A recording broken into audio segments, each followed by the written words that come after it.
Por favor, que explicáramos un poco la técnica que hacemos para la trabeculectomía.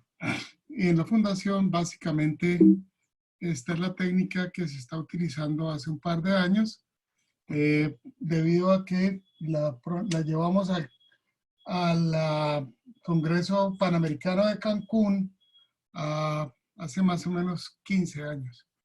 La meta, obviamente, como siempre, es reducir la presión intraocular y estabilizar la presión lo más bajo posible cuando uno realmente quiere tener o necesita llevar un paciente a trabeculectomía. El objetivo principal es un fondo terapéutico para desacelerar la progresión de la enfermedad y tratar de mantener lo más posible esta presión, el más tiempo, la visión útil.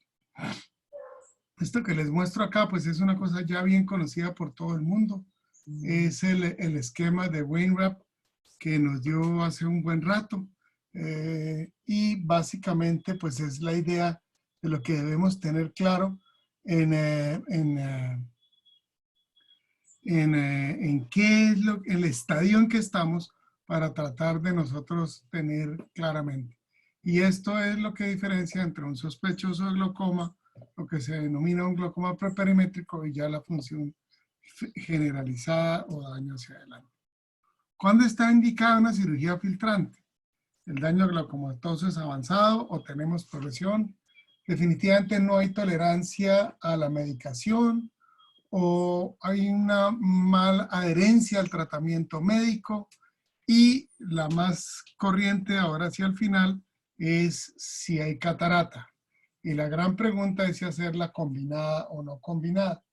Y esto se ha preguntado toda la vida, cuál de las dos es primero, cuál de las dos es después. Hoy en día, cada día, estamos más yéndonos a tratar de hacer primero cirugía de catarata y luego, porque se sabe que per se baja 1 a 2 milímetros y además mejora el control, entonces posteriormente estaremos pegados a la opción de tener siguientes tratamientos médicos. Entonces, es una nueva técnica de trabeculectomía. La verdad se viene usando hace muchos años ya, como ven ustedes allí, casi hace 20, casi, uy, hijo de madre. Son muchos años hace que se desarrolló esta técnica. Se han realizado muchísimos procedimientos porque en realidad es la misma técnica que usamos para hacer facotraves o travesolas. Es una técnica sencilla, rápida, práctica. La curva de aprendizaje es relativamente corta y por esto tiene ciertas indicaciones específicas. Vamos a ir mirando la técnica. Vamos a ver si nos corre aquí. A veces se demora un poquitico en arrancar. Ya, creo que arrancó ya. La idea es que vamos a ir mostrando primero, actualmente ponemos la mitomicina subconjuntival, como la ven allí. Tomamos una décima, o sea, 10 centésimas, la diluimos con silocaína con epinefrina y la colocamos superior. El principal cuidado es tratar de no hacer una hemorragia subconjuntival. La verdad, este cambio de técnica nos ha mejorado mucho. La estamos haciendo, ahí hicimos una pequeña hemorragia, la estamos haciendo bajo anestesia tópica y la verdad es una técnica limpia, rápida. Como ustedes ven, ahí estamos limpiando, es una incisión muy pequeñita. Hacemos una incisión conjuntival en L, limpiamos, como ven allí, los fondos y ampliamos los fondos del saco. Yo creo que es de la parte más importante.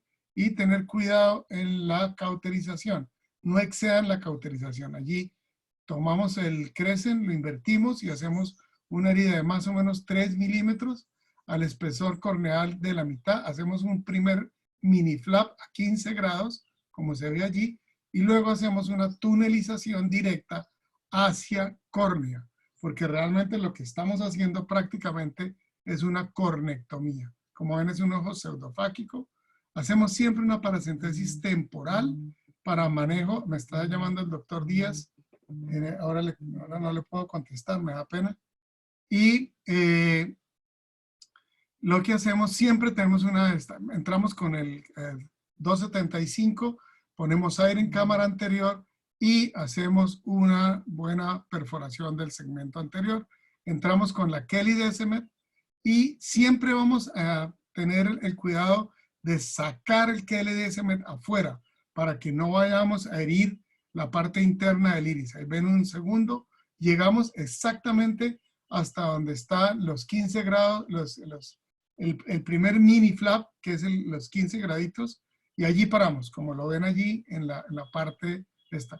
Normalmente no hacemos iridectomía, solamente hacemos iridectomía. Aquí voy a parar un segundo.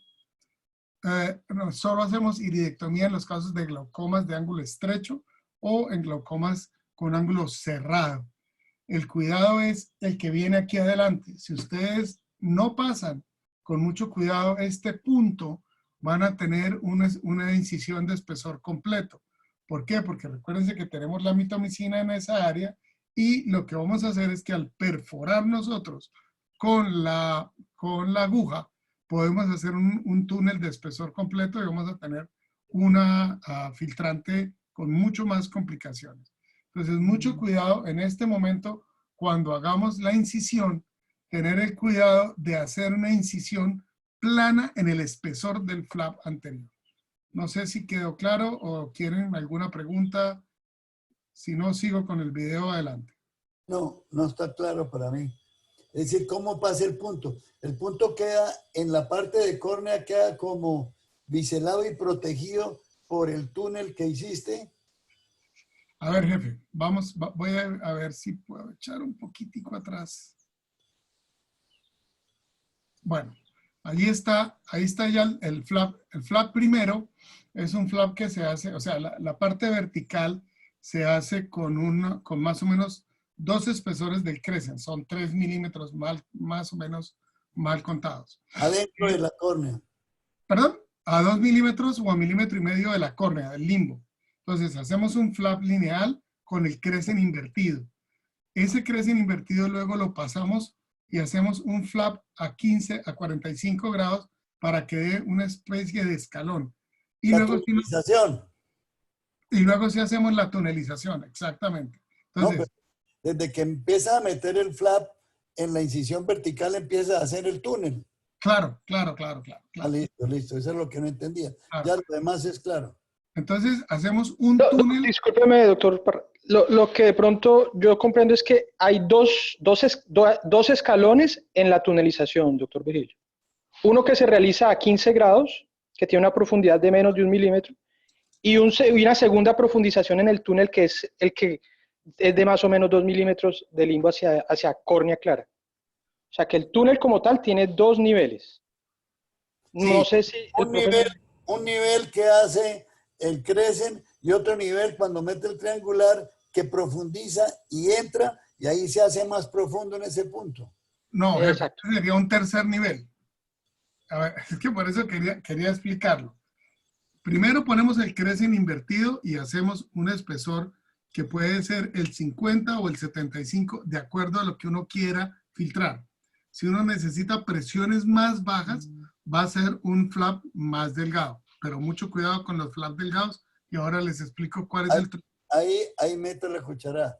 En la experiencia tuya, cuando tú haces con el crescent vertical, es relativo decir qué profundidad, porque se puede ir más o menos. Yo uso ahí un cuchillite preseteado que tiene 375 milímetros de profundidad y hago la misma rayita que haces tú con el crescent. Entonces siempre me queda con la misma profundidad. Sigue. Es válido lo que está diciendo, jefe. Nosotros usamos el borde cortante del crescent. El problema es que cuando los crescent no están muy afilados, a veces uno hace más fuerza de la cuenta, o cuando el crescent está afilado, efectivamente lo hace un poco más profundo. Entonces, ese es el primer corte. El segundo corte ponemos el crescent a 45 grados para dar un mili escalón. Y o sea, ese sería un segundo corte. Un tercer corte es cuando nos vamos parejos hasta 2 milímetros tangencial a la esclera dentro de la córnea. Ese es el tercer flap. Y luego hacemos con el 2.75 o con el 2.25, el que quiera, no tiene problema. Hacemos un ombligo igual que cuando hacíamos cataratas FACO vía escleral, hacemos un ombligo, perforamos la DSMED y nos vamos paralelo al iris. Recuérdense que en muchos casos cuando tenemos ya en cámara anterior un cristalino sano, siempre debemos poner antes aire para proteger el cristalino. Esto es bien importante. Ahora, cuando ya hicimos el túnel con el Crescent, con el Kelly DSMED, el cuidado es que en ese túnel, en ese flap anterior, tenemos que pasar la aguja de sutura en el espesor completo. Perdón, en el espesor parcial. Debe salir dentro de ese túnel que tiene el flap anterior. Porque si tú te pasas, entonces vas a hacer una incisión de espesor completo y vas a tener una filtrante mucho menos protegida y vamos a tener excesos de filtración. Comprendido, gracias. Entonces, aquí lo estoy mostrando nuevamente. Ahí, fíjense que la aguja se ve en el espesor, ¿sí? Y nos vamos al fondo del primer flap para que quede perfectamente pegado. Entonces, ahí hacemos una sutura, ponemos 3 suturas. La primer sutura, como ustedes ven ahí, está sobre el ostium y la llamamos básicamente la sutura de filtración. Esa está sobre el ostium. Y vuelvo y digo, no hago iridectomías, solamente cuando tenemos ángulos estrechos o cuando tenemos sinequias periféricas. Y ponemos 2 puntos laterales que las denominamos para control de astigmatismo y control de la filtración. Uy, qué pena, volví atrás. Esto era lo que no quería. Pero bueno, entonces voy a tratar de adelantar aquí un poquito, si nos deja. Aquí está lo del Crescent que estábamos hablando. Y aquí estamos con el Kelly DSMED. Mucho cuidado llegando atrás, entonces no se coman hasta el puro final porque les va a quedar una hiperfiltración muy complicada que al principio no se siente, pero después van a tener hiperfiltración porque acuérdense que la mitomicina empieza a trabajar entre el 10º y 15º día. Entonces ahí viene el primer punto, viene el segundo punto y el tercero que lo ponemos al lado. Y mucho cuidado ahora que les voy a mostrar el punto de Terry para cerrar la conjuntiva en forma watertight en la parte anterior. Entonces, esto que viene aquí es el punto lateral que nos faltaba. Y vamos a hacer el punto de Terry que entra por córnea transparente adelante. Posteriormente entra de adentro a afuera. Es decir, vamos a entrar de la parte dentro del epitelio, o sea, por dentro de la conjuntiva. Ahí estamos poniendo el espacio de córnea transparente. Salimos en córnea, en limbo, de limbo a limbo. Salimos allí, lo tomamos, siempre teniendo el cuidado de no ir a abrir. Y fíjense que estoy trabajando con pinzas relojero. Y aquí vamos a tomar la conjuntiva y la vamos a meter por dentro para que el punto salga de adentro a afuera y el siguiente punto va a ser de afuera adentro y hacemos un punto de Terry y lo enterramos. Posteriormente jalamos hacia afuera y escondemos el puntico que ustedes ven allí y nos venimos con una sutura continua hasta la parte posterior. Aquí tiene un truco más y es que en la parte final de esto ponemos viscoelástico para asegurarnos que la conjuntiva en general no se nos pegue a la esclera. Hay muchas opciones de hacerlo, pero finalmente la parte más económica y más tradicional actualmente es poner viscoelástico debajo o como creando una pseudo ampolla. Siempre dejamos aire en cámara anterior después de haber estado asistiendo a un debate que se hizo en el curso europeo de glaucoma, donde se demostró que la compresibilidad del aire es mucho mayor que la comprensibilidad, perdónenme, la facilidad de compresión del líquido. Entonces, por esta razón, siempre dejamos una cantidad suficiente de aire. No sé si quedó clara la parte de la técnica quirúrgica. ¿Alguien quiere alguna acotación? Entonces, aquí la tenemos descrita específicamente. Ponemos una inyección subconjuntival de 0,1 cc de mitomicina como viene al 0,04 más 1 cc más 0,1 cc de lidocaína al 2%. Hacemos un flap lineal de 3 milímetros, más o menos a milímetro, milímetro y medio del limbo. Luego hacemos una primera incisión a lo largo del flap a 45 grados. Hacemos una esclerocorneal, un túnel esclerocorneal dirigido hacia el ápice corneal y luego hacemos una incisión triplanar con cuchillete. Utilizamos Kelly Decimet de 0,75 hasta llegar al borde de los 45 grados y básicamente yo personalmente uso suturas 9 ceros porque a veces con la realización de los masajes podemos reventar la 10 ceros si no es de una excelente calidad. Entonces, doctor, una pregunta, discúlpeme. ¿Hay alguna diferencia entre hacer la cornectomía con un Kelly de 0,50 versus el de 0,75 que usted usa? No. Lo que pasa es que el punch estándar, ese es el de 0,75. Tú puedes conseguir más grandes o más pequeños. Hay 0,50, hay 0,75 y hay uno. Inicialmente pensábamos que entre más grande la ventana nos iba a funcionar mejor y finalmente quedamos en que realmente el tamaño de la apertura realmente no es lo que nos va a cambiar, sino va a ser el manejo postoperatorio del flap y de la esclera lo que nos va a permitir tener mejores resultados. Ok, muchas gracias. Ok, entonces en este caso íbamos en la sutura, hacemos el punto de Terry, que para mí es importantísimo, porque recuérdense que tenemos pacientes a los cuales le hemos puesto subconjuntivalmente mitomicina, la cual inicialmente no trabaja y se cicatriza, pero hacia los 10 días, si ustedes tienen que hacer un masaje, empezamos a tener las fugas, entonces tendremos Seidel, y acuérdense que lo más temido que nosotros tenemos en una trabeculectomía es tener un colapso de la cámara anterior. Entonces, inyectamos el viscoelástico que en el video no quedó y siempre colocamos moxifloxacina más dexametasona intracameral en todos los pacientes. Entonces, ¿qué ventaja tiene? Como ustedes ven, es una técnica rápida, se presta para hacer cirugías combinadas porque por esa misma área ustedes pueden hacer una facomulsificación. La curva de aprendizaje es corta, hay que tener y pararle atención a 4 detalles muy importantes y uno es el detalle que ya el doctor Galvis lo dijo. Si uno tiene la suerte de tener un cuchillete preseteado, pues obviamente le va a dar más estandarización al procedimiento. Si no, va a tener que regirse teniendo el cuidado de no hacer muy profunda la incisión.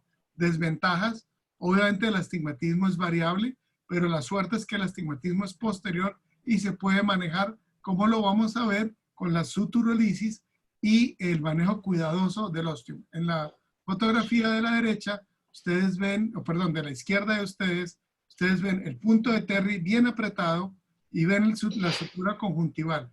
Entonces, esto hace que el paciente se pueda hacer con tópica y se pueda dejar el paciente parpadeando porque en realidad no molesta para nada, pues más que el pequeño problema de la incisión que se ha generalizado, que se ha hecho para hacer la incisión conjuntival. Juan Camilo, deja la anterior. Perfecto. El punto de Terry, la parte que va de un extremo de la córnea a donde está el punto queda subconjuntival y lo saca donde va a ser el nudo. A ver, jefe. Uno lo entra vía transcorneal y después... Entra usted, el punto de Terry, a ver si logro poner acá. Ahí, ¿se está viendo mi cursor? Sí. Bueno, el punto de Terry va de aquí a aquí. Vía corneal. Este es otro punto y ya se lo explico. Este punto entra aquí, en este punto entra por córnea, en limbo. Sí. Y sale, uy, se me fue. Y sale aquí por córnea en limbo. Casi siempre tomo el punto donde puse el primer punto y donde puse el último punto. Casi siempre. ¿Y cómo se devuelve ahí? Ya le explico. Entonces, en este momento estoy saliendo por córnea en la parte epitelial de la córnea, ¿cierto? Sí, Me meto por debajo de la conjuntiva, eso era la respuesta. ¿sí? Ya la entendí. Paso por encima de la conjuntiva y Al final, entro jalando la conjuntiva, la perfecto. alas hacia adelante Clarísimo, y clarísimo, Camilo. tiene un cuidado. Hay que hacer un Terry y hay que tener un cuidado, y es que hay que devolver la conjuntiva para que podamos enterrar el punto, porque si no generamos un roto en la conjuntiva. Sí, sí. Oye, y hay otro comentario que hace Gustavo Espinosa que me parece pertinente. Dice, doctor Juan Camilo, en estudios, modelos matemáticos, se ha encontrado que mientras más pequeña sea el ostium, mejor es la posibilidad de filtrado a través de ese ostium, contrario a lo que uno pensaría, que entre más grande filtre más. No sé. Sí, sí, Gustavo, eso es una teoría que está ahorita trabajándose y por eso se ha pensado que los mix son suficientes. Es una de las condiciones del mix. Nosotros usamos el KLS estándar, que es el de 0.75. Pero como digo, no tiene ningún problema. Entonces, jefe, volviendo aquí, este punto de acá, entramos por conjuntiva y entramos nuevamente uf, me fui, qué pena. Y nos vamos al estroma corneal y lo dejamos en córnea transparente. Lo enterramos debajo de la conjuntiva y como ustedes vieron en el video, metemos por debajo de la conjuntiva. Dentro de esta conjuntiva metemos el cavito y nos venimos en continuo y aquí anudamos en este punto sobre nuestro propio colgajo, sobre nuestra propia sutura. Entonces esto hace que realmente lo único que queda para que genere molestias en el parpadeo es este punto. ¿Queda claro? Ok. Sí, queda claro, es que lo tenía apagado. Ok. Entonces, ¿cuál es lo importante de aquí para adelante? De aquí para adelante es donde viene realmente qué tenemos que hacer. Recuérdense que la cicatrización tiene 3 fases básicamente. Y esta primera fase es la fase inflamatoria que dura días. Presenta una formación de coágulo, tiene factores de crecimiento, tiene células migracionales como los leucocitos y los polimorfonucleares y tiene gran cantidad de migración de células epiteliales. Y esto se presenta desde el mismo momento que iniciamos hasta los 8 días más o menos. La fase 2 de la cicatrización es lo que llamamos la fase de proliferación. Se presenta más o menos desde el fin de la primera semana hasta 3 o 4 semanas, donde lo que vamos a tener es la formación de vasos sanguíneos, migración de monocitos, ¿sí? Proliferación de fibroblastos, síntesis de proteínas y empieza a presentarse ya una contracción de la herida quirúrgica. Por esta razón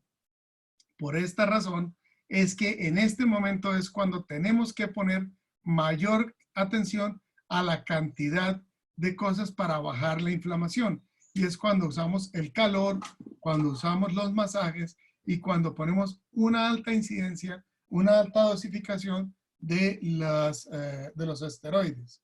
Entonces, allí a la derecha ven más o menos cómo se está presentando en el tiempo la proliferación.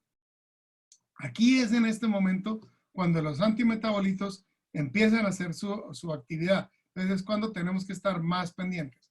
Por esta razón, nunca en medicina, es una mentira, pero siempre traten de hacer o de no hacer una suturólisis temprana.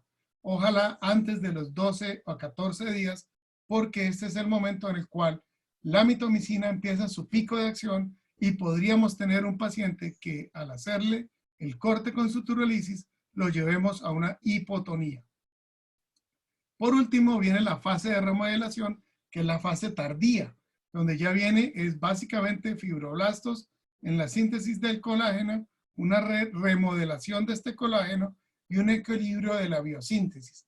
Entonces, esto viene básicamente por una disminución de las células T, aparición de todos los vasos sanguíneos, los fibroblastos, una apoptosis, una maduración del colágeno, y es cuando el colágeno 3 se convierte en colágeno 1, que va a ser el colágeno definitivo. Sobre esta área es cuando ya menos podemos actuar y es cuando realmente utilizamos los esteroides de baja potencia por un tiempo largo. En la actualidad, casi siempre estamos utilizando los esteroides de 4 a 6 meses. El éxito definitivamente depende de un manejo apropiado de la ampolla filtrante.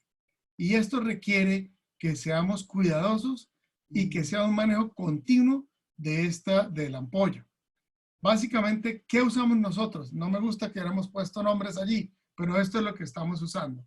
Estamos usando moxifloxacina cada 4 o 6 horas por 7 a 10 días y corticoides a elección personal de cada quien, prednisolona al 1% o dexametasona al 0,1% cada 2 horas, dependiendo cómo vaya, por los 15 días, hasta 15 días, y luego posteriormente vamos haciendo un degradé para llevarnos a esto. Mucho cuidado, ojo, si pueden evitar una suturolisis no se debe hacer antes de la segunda semana. Es muy importante para no llevar a suturolisis. Ahora, regulen la cicatrización.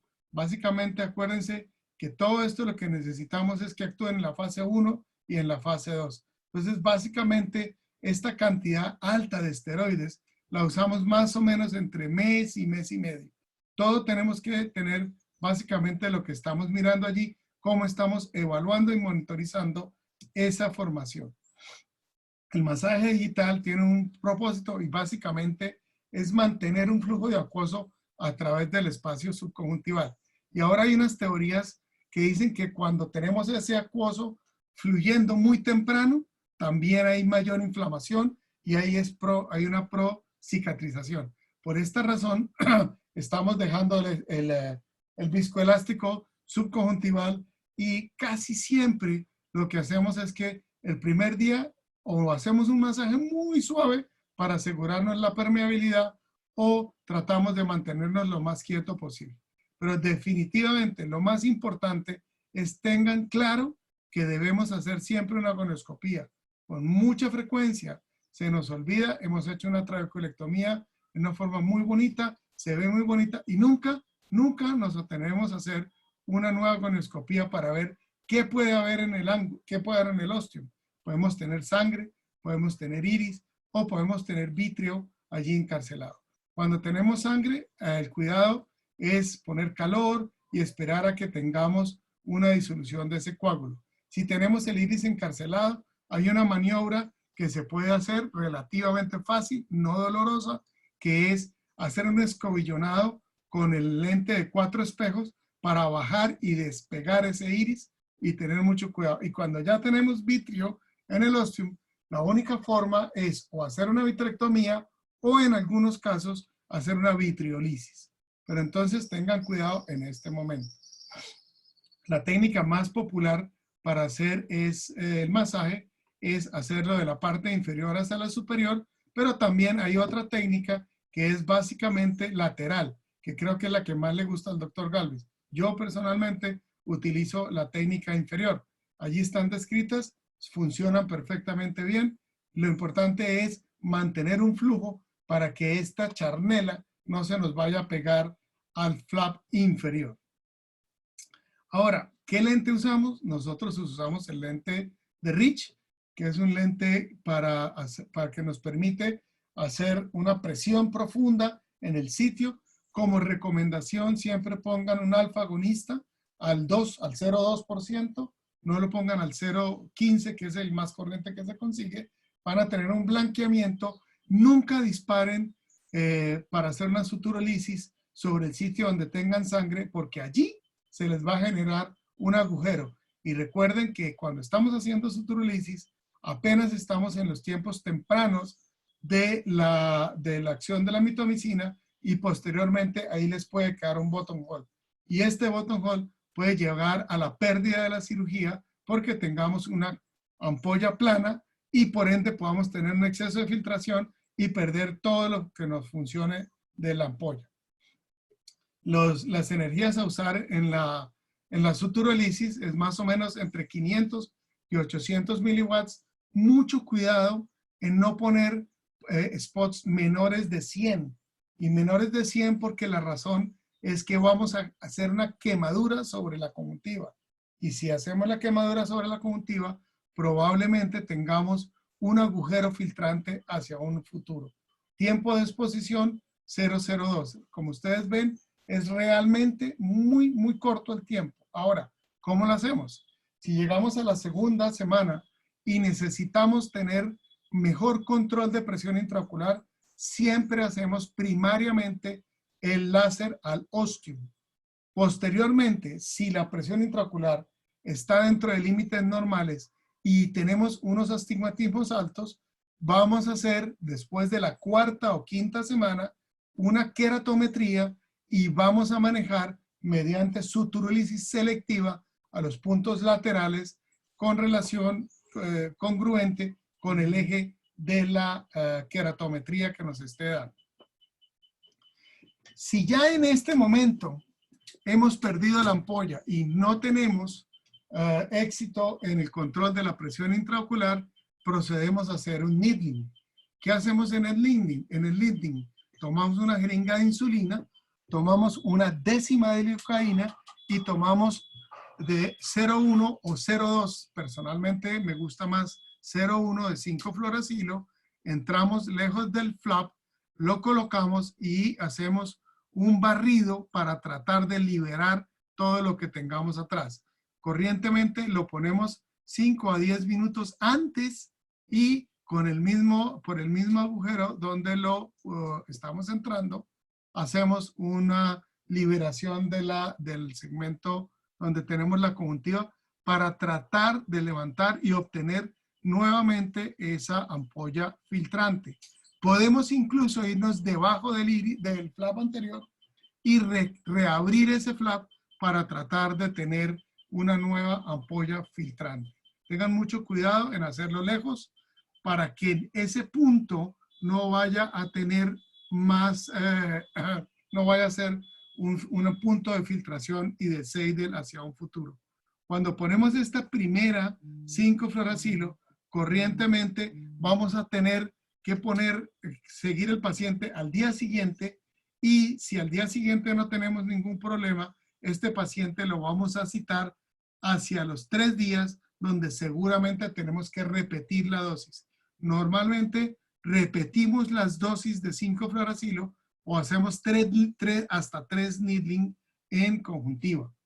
Esta es una de las razones por las cuales en el servicio casi nunca hacemos una segunda trabeculectomía.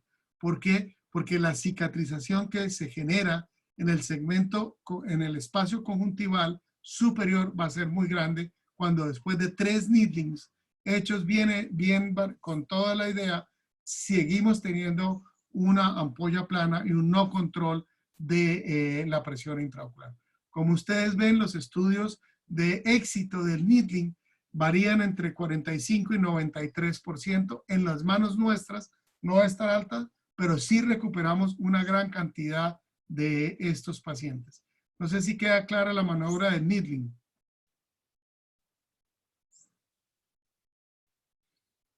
Ok, entonces, intervalo entre cirugía y needling, ojalá no sea mayor de los 6 semanas, porque aunque están descritas, lo que estamos viendo es que si ya dejamos pasar mucho tiempo y no hay la opción de tener de recanalizar esta ampolla, probablemente no vamos a ser capaces. Están descritos en la literatura hasta 10 repeticiones. Obviamente nosotros no lo hacemos, ustedes ven allí más o menos cómo lo estamos haciendo y cuáles son los problemas. Una hemorragia subconjuntival, una fuga transitoria por la herida, están descritos los ifemas, una hipotonía, una efusión coroidea que la hemos tenido y desprendimientos coroideos que también los hemos tenido. Luego la razón, háganlo porque realmente ayuda muchísimo, pero háganlo a su debido tiempo.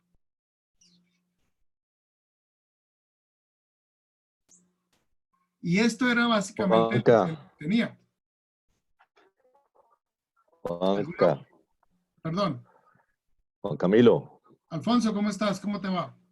Muy bien, excelente charla. Quería aportar ahí en el needling una cosita que es tranquilizadora para quien lo hace. Es que cuando hagan la perforación para el needling, primero perforen conjuntiva, se vayan subconjuntival y luego perforen tenon adelantico, no en el mismo sitio. Eso ayuda a que haya menos riesgo de filtración post-needling. Eso es. Y lo otro es que yo alcancé a hacer kneeling o ver cómo se hacía kneeling en Miami hasta 2 años después de hecho una trabeculectomía, siempre y cuando la ampolla esté isquémica. Entonces, y el ostión esté despejado, podría funcionar y yo los vi funcionar. No es pues la rutina, pero quería comentar eso nomás. Poncho, sí, lo que tú dices es cierto. Eso es básicamente si tú tienes ampolla enquistada o unas ampollas muy adelgazadas, lo que hacemos es bajarle la presión a la ampolla, rompiéndole ese anillo de cicatrización y generando hipoproducción. Y es básicamente donde los needling nos pueden funcionar muy bien. Estoy totalmente de acuerdo contigo. El doctor Alfonso Mendoza, que habló, es un oftalmólogo caleño, dueño del glaucoma del Valle del Cauca. Ningún dueño. Virgilio, un placer saludarte. Sin dueño, sin dueño. Muchas gracias. Gracias, Juan Camilo, por la... Como ven, la verdad es una técnica relativamente sencilla, rápida, nos ha funcionado bastante bien.